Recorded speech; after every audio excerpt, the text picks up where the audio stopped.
예. 방금 소개받은 최완규입니다. 2020년 8월에 합성대학교에서 기독교 영성학으로 박사학위를 받고 그 논문을 쓰면서 제게 큰 도전이 우리나라에 숨겨진 토착 영성가들을 찾아서 그를 알리고 그분들의 그 여정과 발자취를 정말 그리스도인들이 좀 본받았으면 좋겠다는 마음을 붙이게 되었습니다. 논문도 또 그렇게 졸업 논문을 썼고요. 이제 학위 받고 나서도 제 연구의 그 주제와 방향이 설정되다 보니까 그쪽으로 이제 마음을 쏟고 있는데 그 다음부터 이제 계속 제가 그 토착 영성가들을 찾아서 글을 계속 쓰고 있습니다.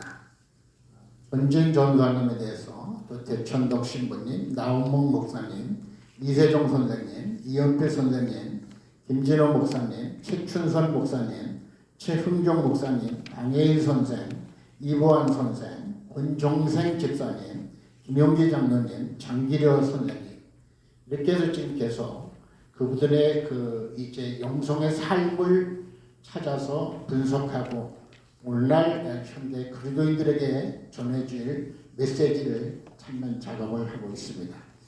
그런 가운데 이번에 또 이렇게 제2의 기독교 실전영성연구소 학술 세미나에 부족한 사람이 자리를 맡게 되어서 특별히 감사를 드리고 또 그동안 제가 이 자리에 있기까지 옆에 계신 우리 교수님들 참 많이 해주셨는데 여러모로 감사를 드립니다.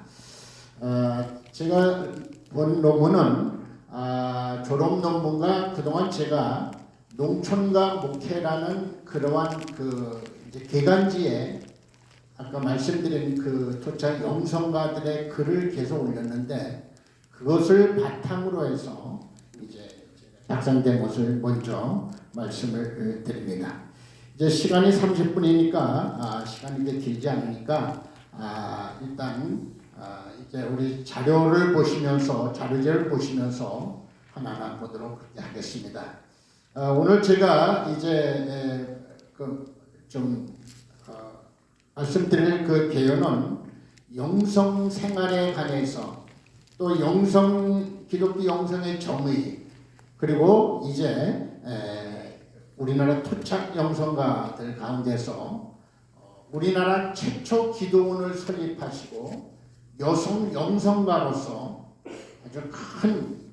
아주 발자취를 남긴 전진 원장님, 전진 전도사님, 이어서 이제 강원도 태백이라는 아주 오지에 들어가셔서 이제 한 32년 동안을 한국에서 살다 이제 소천하신 대천덕 신부님, 그 다음에 전주의 큰 별이라고 말하는 이제 방혜인 선생, 이제 나이는 24살에 이제 하나님의 부름을 받았지만은 그 짧은 생애 가운데서 엄청난 전주 지역에 정말 그리스도인으로서의 큰 빛을 발휘한 인물을 조명해 보도록 그렇게 하겠습니다. 먼저 영성 생활이란 무엇인가를 한번 생각해 보겠습니다. 우리가 우리 영성이라는 말을 많이 씁니다. 심지어 이제 밖에서도 종교 밖에서도 영성이라는 말을 쓰기도 합니다. 그래서 심지어 제가 보니까 경영 영성이라는 말까지 쓰는 것을 제가 본 적이 있는데, 그럼 영성과 믿음 생활의 차이는 무엇일까를 한번 생각해 보려고 합니다. 아까 우리가 영성 실천 영성 말씀하고 계셨는데, 영성 생활이라는 것은 믿음 생활과 어떻게 보면 의미는 같지만은 영성 생활은 하나님께서 주시는 성령의 인도하심을 따라서 순종하고 때로는 결단하고 때로는 그분을 위해서 자신을 온전히 헌신하고 또 드리는 그런 삶을 말합니다. 믿음 생활이라는 말은 단순하게 하나님을 믿음으로 말미암아 내적인 어떤 세계를 바라보고 또 내적인 욕구를 충족시키려는 그러한 부분을 말할 수가 있겠죠. 그래서 이제 영성 생활은 영적인 변화와 성숙을 위해서 자기를 늘 성찰하는 사람들입니다. 자기를 이해하고 자기를 변화시키면서 좀 더 그리스도에게 어떻게 하면 더 가까이 나갈 것인가, 그리고 그리스도와 어떻게 마음과 삶을 이제 일치시킬 것인가를 고민하고 나가는 그런 걸음이라고, 그런 생활을 영성생활이라고 할 수 있겠습니다. 그러면 기독교 영성의 정의를 먼저 두 번째로 보면, 기독교 영성은 말 그대로 이제 여러 학자들의 정의가 오늘 자료집에도 나와 있는데, 샌드라 슈나델스라는 그러한 영성학자가 있습니다. 미국 캘리포니아 버클리 신학대학원의 영성신학 교수이고, GTU, 이제 여러 신학대학원이 하나로 연합을 해서 이제 그 과정을 만드는데, 거기에 교수, 영성학 교수이신데 여자 교수님이셔서 가톨릭 교인입니다. 그분은 이렇게 이야기를 합니다. 삼일체 하나님을 믿는 믿음으로 영적 성장을 위한 영성 훈련에 의식적으로 참여할 때 은혜로 얻게 되는 경험과 그 경험에 대한 개인적이고 공동체적인 반응을 바로 기독교 영성이라는 정의를 붙이고 있습니다. 다시 말하면 삼일체 하나님과 계속적인 만남을 추구하고 그 만남을 위해 훈련하고 그 만남을 통해서 개인이 경험하는 것과 더불어 변화되는 것에 대한 반응을 이제 말하고 있다고 그랬습니다.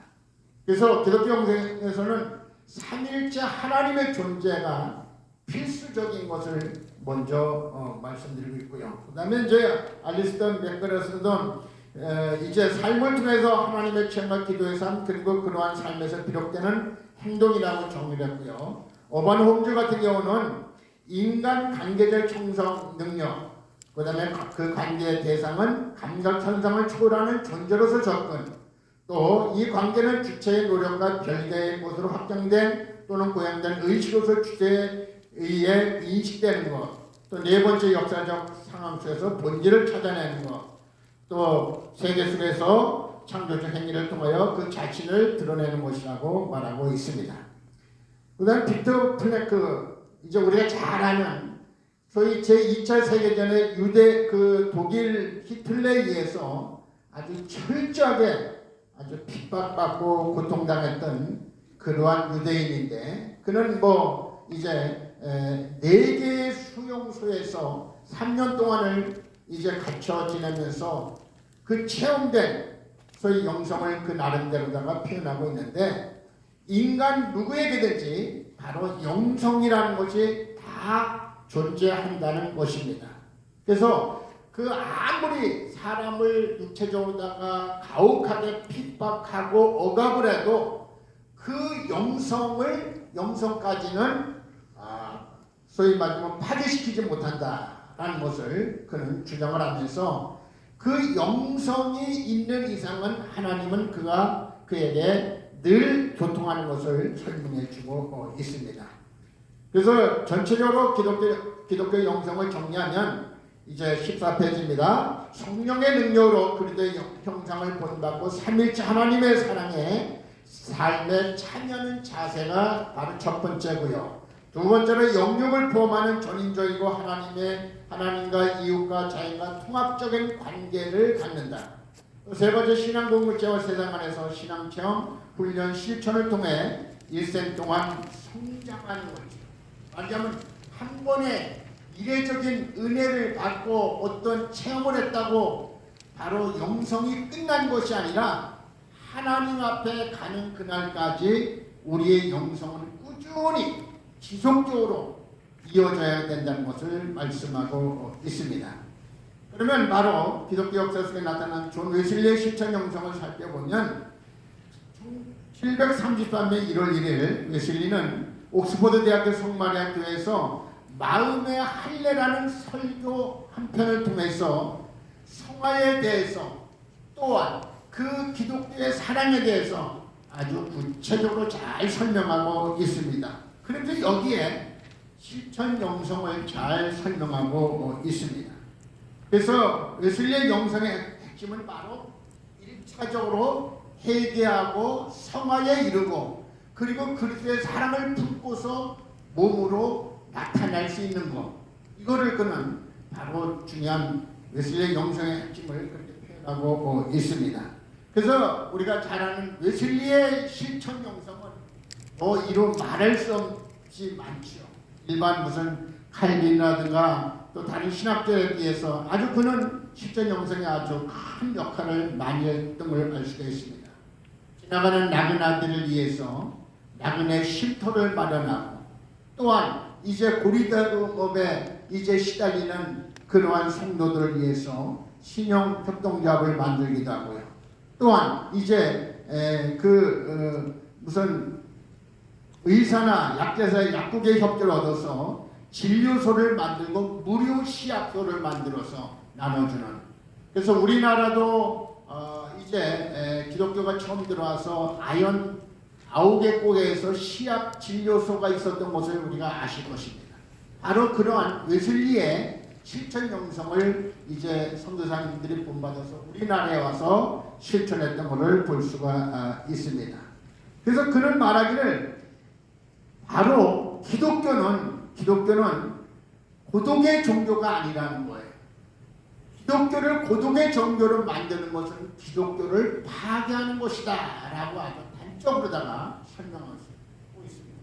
말하자면 기독교는 어떤 내적 영성에 이제 사로잡혀서 이제 하나님의 신비의 체험만 머무르는 것이 아니라 내려가서 행동하고 실천하고 그러므로 해서 하나님의 나라를 이뤄가는 주역이 되어야 된다는 것을 말하고 있습니다. 예수님도 제자들과 변호사에 올라갔을 때 신비한 체험을 보고 나서 베드로가 우리 내려가기 싶고 여기서 초막 새들 짓고 여기서 살고 싶습니다. 어떻게 하냐고 내려가자는 것입니다. 내려가자. 바로 실천 영성의 한 좋은 신뢰가 될 수 있습니다. 처음으로 이제 우리나라 실천 영성과 바로 전진 전사에 대해서 알아보도록 하겠습니다. 전진 전사는 지금 강원도 철원에 가면 기독교 대한수도원이라고 있습니다. 그곳을 설립자는 아니에요. 설립자는 이제 바로 다른 목사님, 박경영 목사님이라든가 또 다른 목사님이 계시는데 이분이 2대 원장이 되면서 사실은 그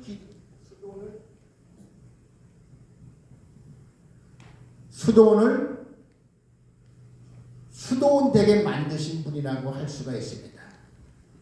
우리가 흔히 기도원이면 기도원이지 무슨 기독교 대한수도원은 뭘까? 말하자면 우리가 수도원 하면 카톨릭이라는 인상을 받을까 싶어서 개신교라는 것을 설명하기 위해서 기독교가 꼭 들어갑니다.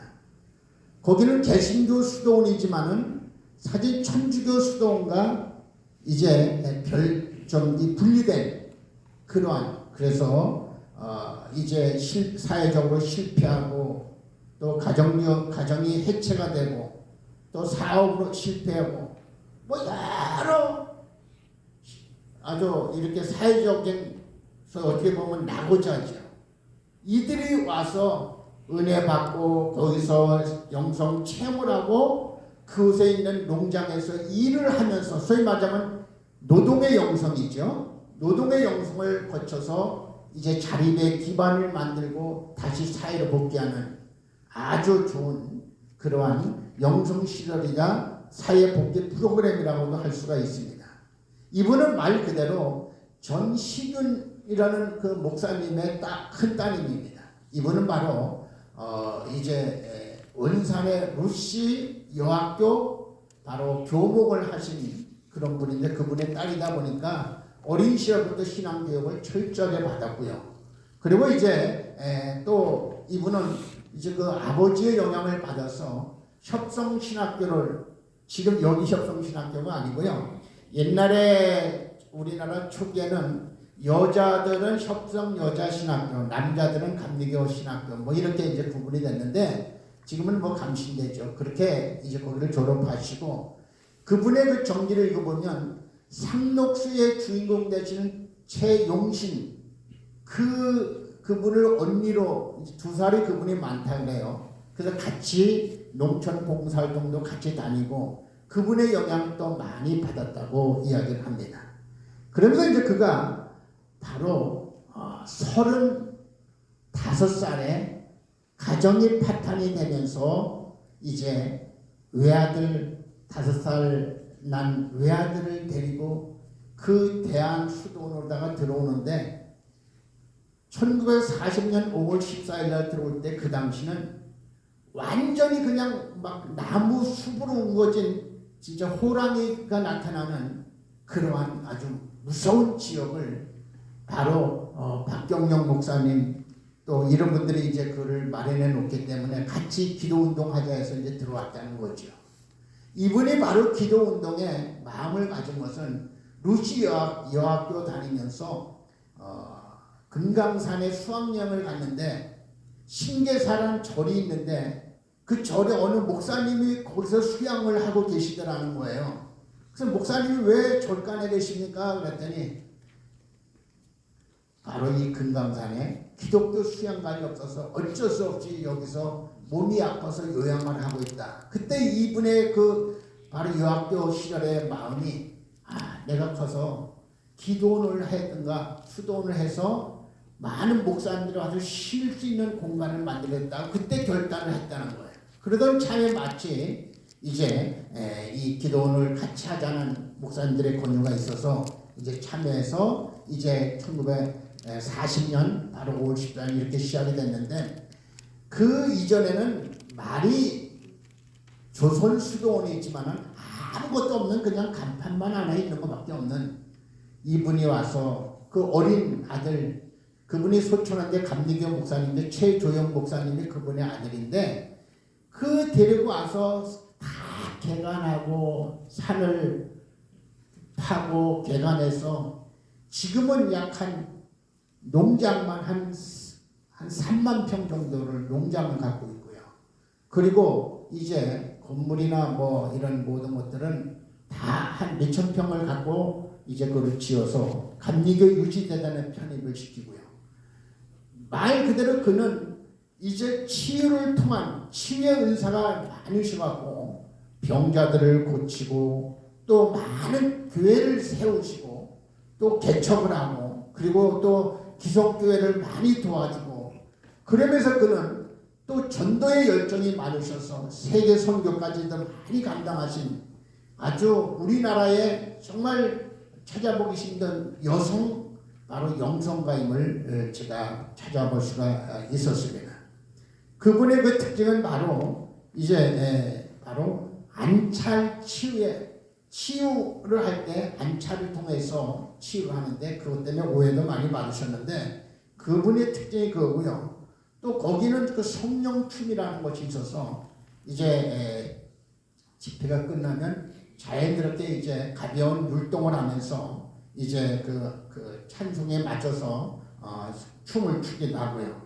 그러면서 이제 그는 말 그대로 한 영혼이 제대로 은혜 받고 변화가 되면 그 가문을 살리고 그가 거주하는 지역, 마을을 변화시킨다는 그러한 그 핵심적인 가치를 갖고 그렇게 지도하고 있습니다. 그래서 거기서 아마 은혜 받고 목사님 된 분들이 약 한 700명 정도가 되고 그가 세운 교회가 한 30개 교회 정도를 개척하고 정말 여성으로서는 아주 감히 상상할 수 없는 일들을 많이 한 실제 실천 영성가입니다. 저는 또 그분을 통해서 저도 신학을 했고 또 그분을 통해서 여러 가지 영적인 감동을 많이 받았는데 이분은 사실은 생활의 기도를 많이 하시는 분이에요.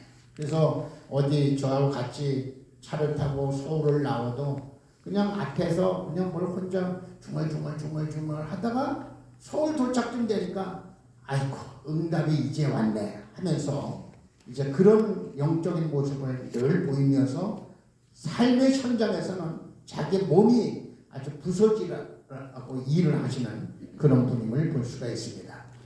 이분은 말 그대로 이제 그 영성 유형은 유념적 정서적 유형이라고 경건주의라고 볼 수가 있습니다. 이거를 잠깐 먼저 말씀을 드리고 제가 그 다음을 들어가도록 하겠습니다.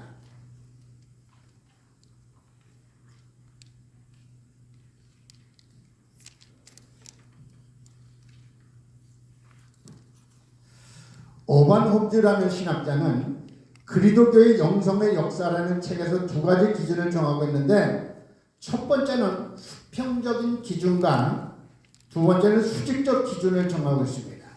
수평적 기준은 바로 무념과 유념으로다가 구분을 하고요.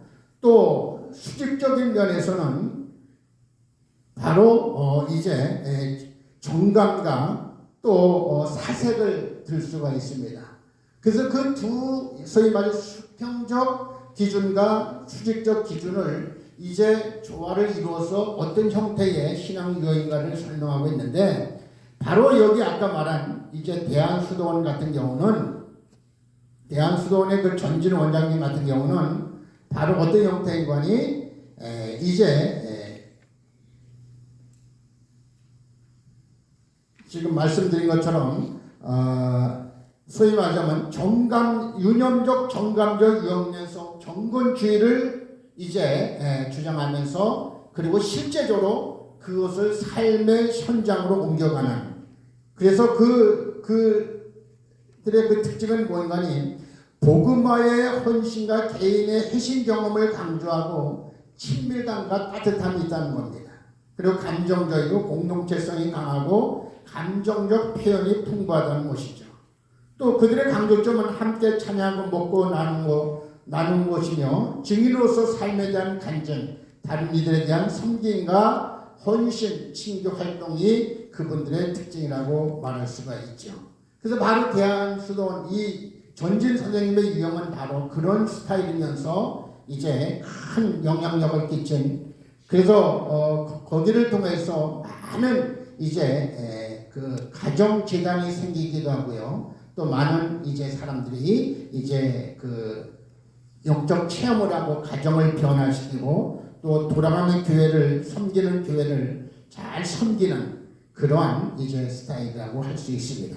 두 번째로 바로 서양 영성과 한국 영성 통합 속에 이른 대천덕 신부님의 실천 영성입니다. 대천덕 신부님은 우리가 아시는 분은 잘 아시겠습니다만 신부님의 성공의 사제이죠. 그 할아버지는 미국의 유명한 무디 선생님과 같이 활동했던 분이에요. 장로교 목사님인데 이분은 성공의 사제이고 그분의 아들 토리 신부님은 바로 동방정교의 신부님입니다. 그러니까 아주 칼라가 참 독특하다는 것을 볼 수가 있는데, 바로 이분은 3대에 걸쳐서 한국을 섬기고 한국에 와서 헌신과 희생을 아끼지 않은 그러한 분들입니다. 그 아버지로부터 그 본인 또 그 아들까지 지금 계속해서 이제 한국에서 아주 한국을 섬기고 사랑하는, 그러면서 성령의 운동을 일으키는데, 이분은 바로 어떤 형태관이 성령 용례 아주 강조를 많이 하는 분입니다. 이분은. 그래서 그는 중요한 것은 바로 성령을 받기 위해서는 회심의 1차적인 단계를 거쳐야 된다는 거예요. 회심을 중요하게 여기고, 그러면서 이제 성령이 충만해지면 그 성령의 충만하심에 따라서 순종하고 또 삶의 현장에 나타나야 된다고 강조를 하고 있습니다.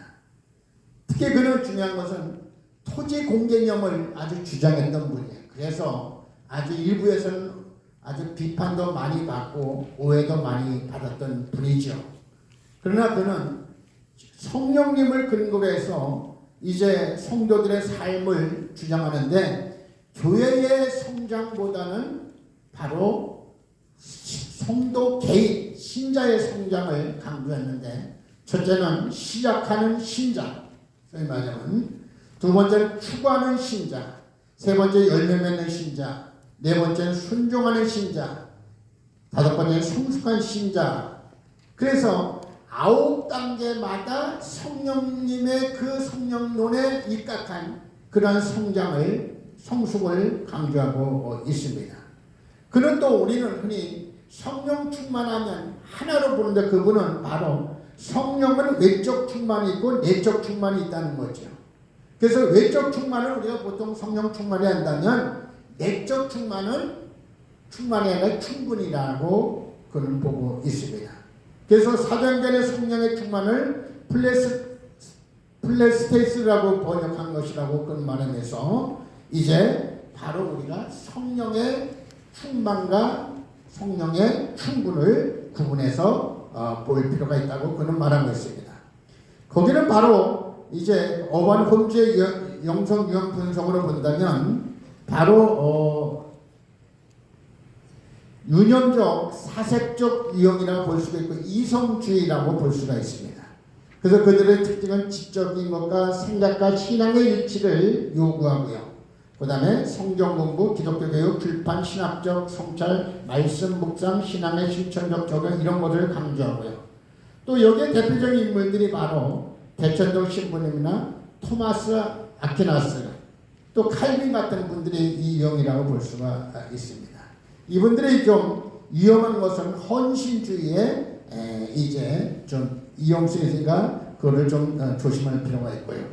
이제 마지막으로 전주의 큰비 방해인 선생에 대해서 살펴보도록 합니다. 방해인 선생님은 사실은 모르는 분들이 대부분일 거예요. 이분의 그 내용이 알려지질 않았는데, 근데 이분이 바로 전주 서문교회를 중심으로 해서 활동을 해서 전주 서문교회사에 나오고 또 전주 서문교회에 이제 중요한 교회 성장의 한 원동력임을 이제 거기서 설명하고 있습니다. 이분은 바로 이제 그 북한 황교안 황교읍에서 태어나셔서 이제 소위 말하자면 여성 그 보통학교 고등학교를 졸업하시고 그리고 전주의 기전여학교의 교사로 내려오셨어요. 처음에 내려왔을 때는 그냥 평범한 그런 교사로 3년을 하다가 이제 사임을 하고 고향에 돌아가 있다가 고향 황주교회의 부흥회를 참석했다가 놀라운 신비한 체험을 했습니다. 그 전에 느끼지 못했던 예수님의 음성을 들으면서 예수님이 그에게 무엇을 해야 될 것인가를 알려주신 거예요. 그러면서 늘 이제 그 교회 가서 매일 기도하는 차에 다시 전주 기존 여학교에서 다시 좀 내려와 달라고, 학생들이 선생님을 너무 잊지 못해 하니까 다시 와 달라고 그래서 재부임을 했습니다. 근데 1차적으로 내려와서 교사 생활할 때와 2차적으로 교사 생활할 때는 완전히 다른 모습입니다. 2차로 내려와서는 재부임에서는 학교 근무가 끝나면 바로 편안한 옷 갈아입고 전주 시내 나가서 전도하는 거예요. 그리고 가난한 고아들 또한 노숙자들 거지들 만나면 자기 옷을 벗어서 주고 자기 호주머니를 털어서 그들에게 이제 용돈을 주기도 하고요. 그러면서 돌아보니까 고아들이 너무 많이 이 전주 시내를 배하는 걸 보고서 고아원을 세워야 되겠다는 마음을 갖고 바로 전주 소문밖에 배은희 목사님, 담임 목사님을 찾아가서 고아원을 세우고 싶은데 장소를 좀 주십시오. 그랬더니 교회 안에 그 전도실을 하나 허락해 주었고 이제 고아들 하나 둘씩 그것을 모아서 이제 고아원이 시작되었습니다. 그래서 처녀의 몸으로 그 아이들을 돌보는데 목욕을 시키고 이발도 해주고 뭐 옷도 구해다 입히고 그러다가 교회에 계속 있을 수가 없어서 이제 밖에 한옥집을 이제 매입을 해야 되는데 돈이 없는 거예요. 그러니까 전주 학교 끝나면 전주 시내를 다 집집마다 다니면서 후원자를 구하는데 장장 8,000 가구를 방문했다는 거예요. 아무도 안 놀라시네 여러분들은 아마. 8,000집을 찾아다녔다는 거예요.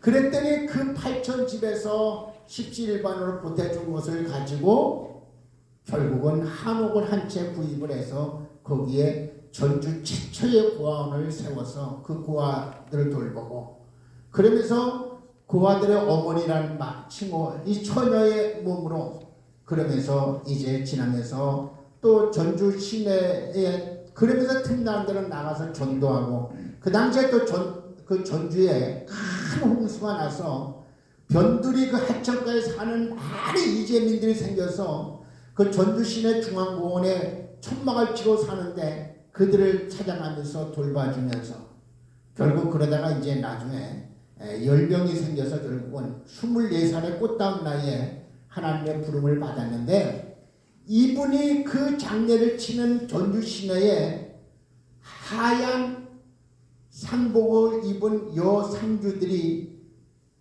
기존 여학교 비롯해서 약 4,000명, 그리고 거기에 있는 거지들 또 거기에 있는 많은 시민들이 연도에 나와서 애도를 표한 분들이 약 1만 명 정도가 나와서 그 어린 24살의 방해인 선생의 장례를 그렇게 바라봤다는 거예요. 근데 또 이제 그분 묘소가 또 홍수가 나서 떠내려가고 시신도 어디로 떠내려간지 지금 찾지도 못하고 지금 가묘로다가 그렇게 있는데, 정말 이런 분들은 24살이면 오늘날 우리 MZ세대라는 말 쓰잖아요.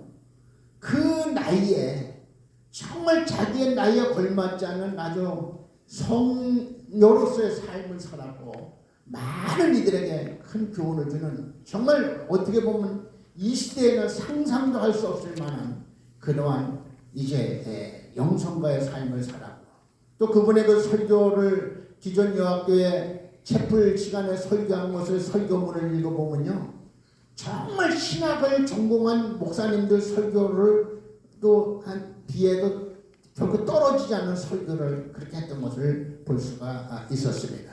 그래서 그분의 그 내용들을 이렇게 보면 아주 정말 어떻게 그 6년의 짧은 그 교사 생활을 통해서 이렇게 멋진 일을 할 수 있을까 하는 생각을 하게 됩니다. 그분은 바로 이제 말 그대로 이제 영성적 평가는 이제 어린 시절부터 기독교 집안에서 자라는 것이 큰 영향을 받아서 이렇게 이제 그를 가르치는 제자들에게 큰 영향을 끼쳤고, 또한 이제 그 부모님들이 그가 어릴 때부터 지역사회 봉사를 많이 함으로 인해서 그것이 자연스러운 이제 그의 그 배움의 기회가 됐고요. 그리고 이제 기존 유학교를 통해서 이제 학생들을 가르쳐서, 그래서 그 당시에 그가 죽고 난 이후에 각 교실마다 그 방해인 선생의 사진 액자를 담아서 교실마다 다 걸어뒀다는 거예요. 학생들이 자발적으로다가 이런 선생님은 우리가 영원히 기억해야 된다면서 그렇게 오랫동안 기억이 되어지고요. 그래서 오늘날 정말 얼마나 개인주의 이기적인 그러한 사람들이 얼마나 많이 있습니까? 이런 시대에 그 어린 나이에도 불구하고 정말 지역사를 섬기고 고아와 사회적 약자를 섬겼던 이분의 삶은 정말 참으로 돋보이고 또 크리스찬으로서 큰 영광이라고 생각을 합니다. 이제 시간도 얼마 안 남았으니까 바로 맺는 시간을 갖습니다. 맺는 거를 결론을 보면요, 요한계시록 3장 1절에 보면 사대길을 내서 살았다는 이름은 가졌으나 죽은 자로다. 주님이 내 행위와 온전한 것을 찾지 못하였다고 했어요. 여러분, 오늘날 우리나라 기독교인이 1000만이라고 하지만은 사실은 살아있다고 하지만은 죽은 자들이 대부분입니다. 이러한 때에 우리가 진정한 영성의 삶을 살지 못하면 무늬만 그리도인, 명목상의 그리도인으로서는 주님 앞에 우리가 설 수 없습니다. 우리는 아주 두려운 마음으로 이제 나가지 않으면 안 됩니다. 오늘날 이제 많이들이 코로나 시대를 거치면서 이제 비대면 예배를 드리다가 그것이 아주 고착이 돼서 집에서 지금도 인터넷으로다가 줌으로 예배를 드리는 분들이 많다는 거예요. 그러다가 실증나면 아예 가나안 교인이 되어서, 가나안 교인 아시죠? 교인은 교인인데 교회를 안 나가는 교인들, 이렇게 됨으로 인해서 결국은 이제 점점 교회를 멀어져가는 그런 현상들이 많이 있습니다. 바로 이 토착 영성가들은 그 면면을 제가 살펴보고 이제 연구를 해보니까 핍박을 참 엄청 받았어요.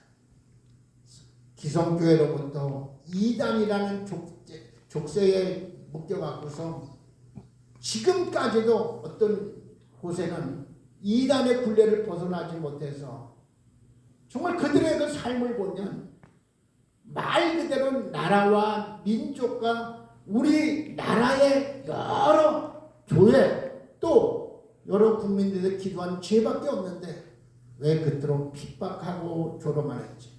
우리가 잘 아는 저 용문산에 용문산 기도원이라고 있습니다. 거기는 구국기도재단이 있는데 1961년부터 시작되어야 된 구국기도가 하루에 24시간 24명이 기도 당번을 맡아서 지금까지 약 한 거의 50만 시간 정도 되는, 그래서 세계 기네스북에 오를 만큼 그렇게 기도하는 분들이 멈추지 않고 지금도 있습니다.